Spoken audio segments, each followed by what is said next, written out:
Hello student, welcome back to the computer class. Student, in our previous class we have learned about the internet, in which we have learned about the basic terms and advantage or disadvantages of using internet. Today we will study our new chapter, chapter 2, internet services. In this chapter we will study different type of services available on the internet and the practical application and use of the internet. For example, how can we retrieve and search the desired information from the internet, email to your friends, do video conferencing, store and access file from the internet.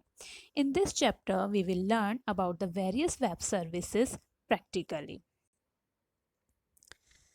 First of all, see what is information retrieval.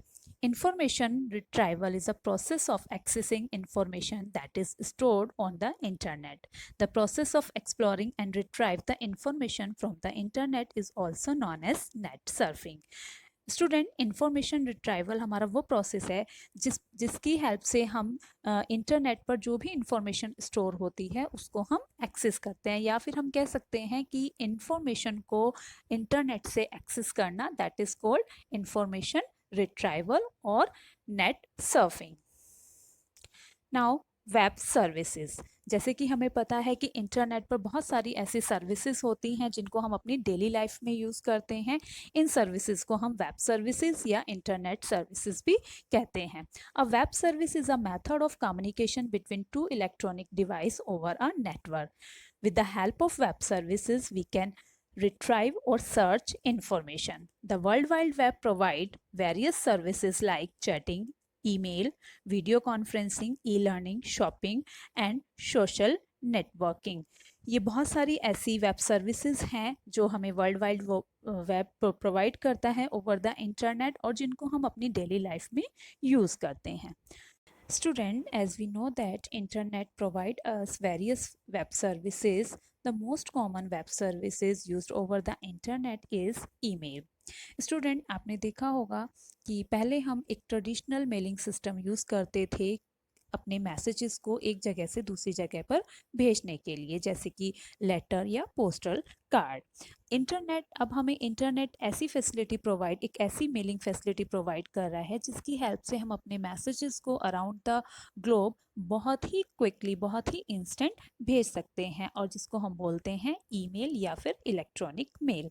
Student, email is a simply short form of the electronic mail and it is a system of receiving, sending and storing electronic messages. A person from any age group, any background can use it and the delivery of messages is very instant. email जो है वो हमारी एक ऐसा process है जिसकी help से हम मैसेजेस को भेज सकते हैं, रिसीव कर सकते हैं और स्टोर कर सकते हैं. कोई भी पर्सन, कोई भी एज ग्रुप या किसी भी बैकग्राउंड के जो पर्सन हैं वो ईमेल फैसिलिटी को यूज़ कर सकते हैं और जो डिलीवरी ऑफ मैसेज होती है वो बहुत ही इंस्टेंट होती है. The speed is much higher than the speed of traditional postal and courier services. Email की जो स्पीड होती है ईमेल मैसेजेस की भेजने की, वो हमारे ट्रेडिशनल मेलिंग सिस्टम से बहुत ज़्यादा होती है. How is email service used, हम कैसे ईमेल सर्विसेज को यूज़ करते हैं. An email message include text, image and various type of formatted document sent by the electronic mail and normally reach a recipient account within a second. जब भी हम कोई email messages भेजते हैं उसमें हम टेक्स्ट भी भेज सकते हैं, जो मैसेज होता है वो टेक्स्ट की फॉर्म में, इमेज की फॉर्म में या फिर अदर फॉर्मेटेड डॉक्यूमेंट की फॉर्म में हम भेज सकते हैं और जो मैसेज सेंड होता है वो विद इन अ सेकेंड किसी भी रेसिपिएंट के अकाउंट पर सेंड हो जाता है. Email. There are two important part of email. First is message body and second is email address. The message body, the body of the message may consist of word, number, attachment, special character, anything you want to insert in the message. Second is email address, the address of the person to whom you want to send the message. हमारी जो email होती है वो दो major part में consist होती है, message body और ईमेल एड्रेस. मैसेज बॉडी हमारा वो एरिया होता है जहाँ पर हम एक्चुअल में मैसेज टाइप करते हैं in form of text number या एनी अदर स्पेशल कैरेक्टर जो भी हमें अपनी मैसेज के अंदर इंसर्ट करना होता है वो सब हम मैसेज बॉडी के अंदर इंसर्ट करते हैं। Next is email address. Email address वो एड्रेस होता है किसी भी पर्सन का जिसको हमें मेल भेजनी होती है। Here is a example of an email address is editor@gmail.com। An email address consists of 4 parts। कोई भी ईमेल एड्रेस होता है वो मेनली 4 पार्ट में कंसिस्ट होता है। First is user name, the symbol, the host name and top level domain. The user name is a name given by the user as per his or her choice. In this example, editor is a username. And the symbol @ remains same in every email address and has 2 parts which are separated by @ symbol. The host name is also called the domain name that service your mail. Top level domain is the example. In this example, .com is a top level domain which mean commercial.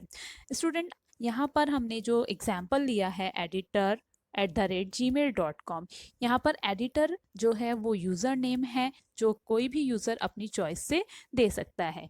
And gmail.com, Gmail is a domain name, means the name of the website which provide us a email facility. And the @ symbol which is a symbol which remains same in all the emails and separate these 2 parts, username and domain name. And .com is a top level domain which describe the type of email, means a commercial purpose. Now here the structure of an email message. In the structure of email message, we can see the various field. First is to CC, BCC, subject, body and attachment. To field is used to write the email address of the person to whom the message is to be sent. जो to field होता है जहाँ पर हम जिसको भी हमें message भेजना होता है उसका एड्रेस हम टाइप करते हैं।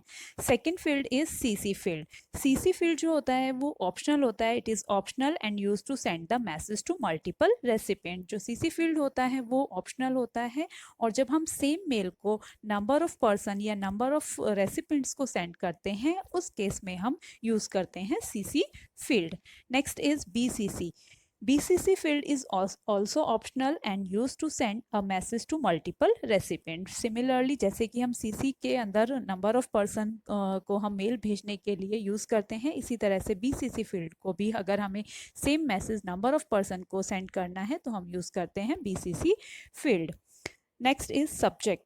Subject is a short title of the mail. किसी भी मेल का जो टाइटल होता है, जो कैप्शन होता है, वो जनरली हम सब्जेक्ट फील्ड के अंदर मेंशन करते हैं। And next is body, the message of the mail. जो भी हम मेल कर रहे हैं, actual message, the actual body of the mail is called body. Next is attachment. You can attach one or more picture, document or any other with your mail. If we want to attach the pictures and other document with our mail, we can use this attachment option. Student, here we can see the example of email structure. There are different fields, to field, CC, BCC and this area is called body of the mail, जहाँ पर हम अपना actual message को type करते हैं. Now the difference between CC and BCC field. CC field is generally called carbon copy field. The CC field is decided in the term of visibility by which we can send a copy of mail to multiple recipients and the CC recipient's name is visible to all recipients. CC field जो होता है वो हमारा एक visibility term को define करता है। Means अगर हमें कोई मैसेज मल्टीपल यूज़र को, मल्टीपल पर्सन को भेजना है तो जितने भी नंबर ऑफ पर्सन को हम ये मेल भेजते हैं उन सभी को जो नेम होते हैं वो विजिबल होते हैं। मींस उनके अलावा और किन को ये मैसेज हमने भेजा है। उसके अलावा आता है BCC field. BCC field is term as blind carbon copy and the address mentioned in this field are not visible to all recipients. BCC field भी हम नंबर ऑफ पर्सन को सेम मैसेजेस भेजने के लिए यूज़ करते हैं, but जो addresses हम मेंशन करते हैं बीसीसी फील्ड में रेसिपिएंट्स के, वो विजिबल नहीं होते टू अदर रेसिपिएंट। तो मेजर जो डिफरेंस होता है CC carbon copy and blind carbon copy में, कार्बन कॉपी में हम जितने भी एड्रेसेस मेंशन करते हैं वो सभी क्या होते हैं, एक दूसरे को विजिबल होते हैं। बट ब्लाइंड कार्बन कॉपी के अंदर जितने भी एड्रेसेस हम मेंशन करते हैं, यानी कि जितने भी नंबर ऑफ पर्सन के एड्रेस जिनको हम ये मेल भेजना चाहते हैं मेंशन करते हैं, वो विजिबल नहीं होते। नाउ द एडवांटेजेस और disadvantages of email.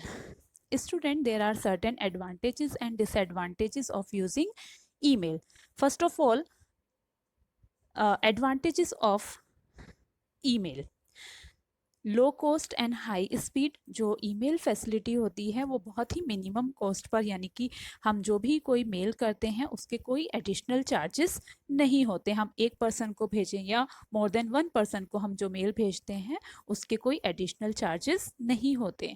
Second is high speed. जो ईमेल होता है वो within a second around the world हम सेंड कर सकते हैं, means the speed of the email message is very high. No use of stationery. जैसे कि हम पहले ट्रेडिशनल मेलिंग सिस्टम में देखते थे तो वहाँ पर हमें स्टेशनरी रिक्वायर्ड होती थी किसी भी मैसेजेस को एक जगह से दूसरी जगह पर भेजने के लिए, बट अगर हम इलेक्ट्रॉनिकली मैसेज को भेजते हैं तो वहाँ पर स्टेशनरी का यूज़ नहीं होता है। Easy to use and record maintenance. जो ईमेल फैसिलिटी है वो बहुत इजी है यूज़ करने के लिए, उसके साथ साथ हम इसका कोई भी एक रिकॉर्ड मेंटेन कर सकते हैं, यानी कि जितने जो भी हम मेल्स भेजते हैं वो हम स्टोर कर सकते हैं। Next is disadvantage. There are some disadvantages of using email. First is hardware requirement. हमें ईमेल भेजने के लिए एक प्रॉपर हार्डवेयर रिक्वायर्ड होता है जहाँ पर हमें कंप्यूटर सिस्टम, इंटरनेट फैसिलिटी हमें रिक्वायर्ड होती हैं। Second is mail is impermanent. Means जो भी हम मेल्स भेजते हैं वो हमारी परमानेंट नहीं होती, वो हमारी क्या हो सकती हैं, अल्टर हो सकती हैं। मैसेज की बॉडी में हम चेंजेस कर सकते हैं। हम उसके जितने भी डिफरेंट डिफरेंट फील्ड्स हम यूज़ करते हैं उनमें हम क्या कर सकते हैं, चेंजेस कर सकते हैं। Hard to convey emotion. यानी कि जो ईमेल मैसेजेस होते हैं वो हमारे इमोशंस को कन्वे नहीं करते। ठीक है, तो these are the certain some advantages and disadvantages of email. Now another web service is search engine. Student, a search engine is a website that provide the required data on a specific topic. Search engine allow user to enter keyword related to a particular topic and retrieve information about the website containing these keyword. It is a program designed to search for information on the web through the database of web pages. Some of the most popular search engines are Yahoo, Ask, Bing, and Google. Student, search engine एक ऐसे special programmes होते हैं जिनकी help से हम information को search करते हैं ओवर द इंटरनेट। समटाइम क्या होता है कि हम कोई इंफॉर्मेशन किसी पर्टिकुलर टॉपिक से रिलेटेड सर्च करना चाहते हैं, बट हमें उससे रिलेटेड उसकी वेबसाइट्स नहीं पता होती। उस केस में हम क्या करते हैं, हम सर्च इंजन प्रोग्राम्स की हेल्प लेते हैं जहाँ पर हम अपनी किसी स्पेसिफिक टॉपिक से रिलेटेड इंफॉर्मेशन को एंटर करते हैं और जो सर्च इंजन प्रोग्राम्स होते हैं वो उस इंफॉर्मेशन से रिलेटेड जितनी भी वेबसाइट्स इंटरनेट पर अवेलेबल होती हैं उनको सर्च करता है और इन रिटर्न यूज़र को उन सभी साइट्स के लिंक्स प्रोवाइड कर देता है।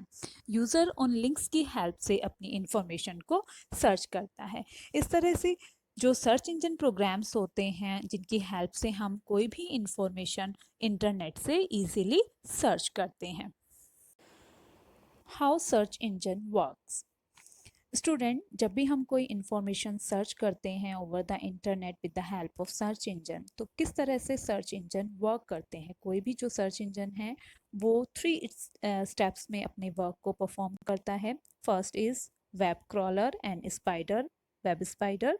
Second is indexing software and third is search algorithm. The web crawler and web spider is a software that browses the internet in a systematic manner. It retrieves the information and their web address. They crawl one server to another and prepare a list that are stored by a web search engine. जो web crawler software होते हैं वो browse करते हैं internet को एक systematic manner में और मूव करते हैं एक सर्वर से दूसरे सर्वर पर। उसके साथ साथ ये सर्वर पर से वेबसाइट्स को जो जितनी भी वेबसाइट्स स्टोर होती हैं उन वेबसाइट से इंफॉर्मेशन को रिट्राइव करते हैं along with the website address. उसके बाद ये एक लिस्ट प्रिपेयर करते हैं जिसमें ये जितनी भी वेबसाइट्स को सर्च करते हैं उनकी information along with their website address एक लिस्ट प्रिपेयर करते हैं। जो लिस्ट जो होती है वो एक सर्च इंजन सॉफ्टवेयर में स्टोर होती है। नेक्स्ट आता है indexing software. It is a software that receive the list of web document and address collected by the web crawler and indexing software extract the information from the document and the web address and prepare a index of it and store in a database. जो indexing software होते हैं वो receive करते हैं list जो कि web crawler program ने already create की हुई है। वहाँ से इंडेक्सिंग सॉफ्टवेयर उस लिस्ट से इंफॉर्मेशन को एक्सट्रैक्ट करते हैं along with the web address और website address of the information और एक इंडेक्स क्रिएट करते हैं और ये जो इंडेक्स होता है ये स्टोर होता है in a database. Search algorithm. When we perform a search by entering keyword, the search engine software search its database using a particular search method called search algorithm and it display the matching document and the web address. जब भी हम कोई search engine को use करके कोई भी information को search करते हैं तो जो सर्च इंजन होते हैं वो उस इंफॉर्मेशन को सबसे पहले अपने डेटाबेस के अंदर सर्च करते हैं। तो जो डेटाबेस के अंदर जो सर्चिंग होती है वो एक स्पेशल मेथड से होती है जिसको हम बोलते हैं सर्च एल्गोरिथम। इंफॉर्मेशन को सर्च करने के लिए डेटाबेस में जो सर्च एल्गोरिथम मेथड है उसको यूज़ करते हुए जो सर्च इंजन है वो इंफॉर्मेशन को अपने डेटाबेस के अंदर से सर्च करते हैं और जहाँ पर भी ये जो इंफॉर्मेशन है वो मैच होती है उस इंफॉर्मेशन को वो डिस्प्ले कर देते हैं to the user with the web address. Here we can see the search working of the web search engine. यहाँ पर एक वेब स्क्रॉलर जो सॉफ्टवेयर होता है वो क्या करता है पूरे इंटरनेट पर सर्चिंग करता है, पूरे सर्वर्स पर सर्चिंग करता है, इंफॉर्मेशन को सर्च करता है, वेबसाइट से एक वेबसाइट से दूसरी वेबसाइट्स में मूव करता है और इंफॉर्मेशन को एक्सेस करता है। उसके बाद जो इंफॉर्मेशन होती है वेबसाइट की वो एक लिस्ट प्रिपेयर करता है इन इंफॉर्मेशन की along with the website address. ये जो लिस्ट है ये वेब इंडेक्सिंग सॉफ्टवेयर को सेंड करता है। इंडेक्सिंग सॉफ्टवेयर यहाँ से इंफॉर्मेशन को एक्सट्रैक्ट करके एक इंडेक्स क्रिएट करता है जो कि स्टोर हो जाता है हमारे डेटाबेस के अंदर। जब भी कोई यूज़र कोई की एंटर करता है सर्च इंजन के अंदर तो सर्च इंजन जो प्रोग्राम होता है वो इस की को मैच करता है अपने डेटाबेस के अंदर और जो भी मैचिंग डॉक्यूमेंट होता है किसी भी वेबसाइट का उसको डिस्प्ले कर देता है to the user along with the web address. Another most popular web service is video conferencing. Student internet provide us a facility of video conferencing by which we can face-to-face communication with our friend and family. A video conferencing is a two-way video phone conversation among two or more participants is called video conferencing. Each user and group of users who are participating in a video conferencing must have a multimedia PC, a camera, microphone, internet access, and video conferencing software like Skype, adobe Acrobat connect. जब भी हम कोई video conferencing conduct करते हैं face to face conversation करने के लिए अपने फ्रेंड या फैमिली मेम्बर्स से जो कि डिफरेंट लोकेशंस पर होते हैं उसके लिए हमें बहुत सारी ऐसी रिक्वायरमेंट होती है जैसे कि हमें मल्टीमीडिया पीसी रिक्वायर्ड है, कैमरा, माइक्रोफोन, इंटरनेट एक्सेस और वीडियो कॉन्फ्रेंसिंग सॉफ्टवेयर। जो वीडियो कॉन्फ्रेंसिंग का जो यूज़ है वो डिफरेंट एरियाज़ में किया जाता है। फॉर एग्जांपल बिजनेसेस में, for the meeting purpose, distance learning, telecommunication, and media. There are some certain merits and demerits of video conferencing. First of all, merits of video conferencing. By video conferencing, we can save travel cost and time. It allows conducting meeting with the people at different location across the globe. We can see the people as well as hear them. Video conferencing is an excellent way of keeping in touch with a family friend if they are in a different countries. On the other hand, there are some demerits of video conferencing, like video conferencing required additional cost of video conferencing specific hardware and software. A very reliable fast data link is needed to conduct video conferencing. Then, if the hardware break down for any of the participants, they could not attend the meeting. So these are some merits and demerits of video conferencing.